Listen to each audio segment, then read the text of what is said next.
गणेश की जय। एक बार बोलो सच्चा दरबार की जय। हर हर महादेव। एक गुरु बहिना देखी जा, एगो हमनी एक गुरु बहिना रहली, तू अपना महादेव जी के बड़ा भक्त रहली।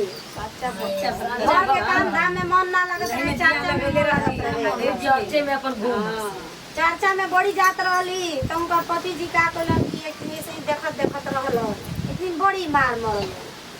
का कर जा खानदान की घर के झाड़ू पोछा नहीं लागत, आ घर के काम मतलब नहीं होकर झूठो के चर्चा में आउ तो गुरु बहिना अपन उठो सा झम झम क के बस निकल जा, अपन काम धंधा निकल जात रहली।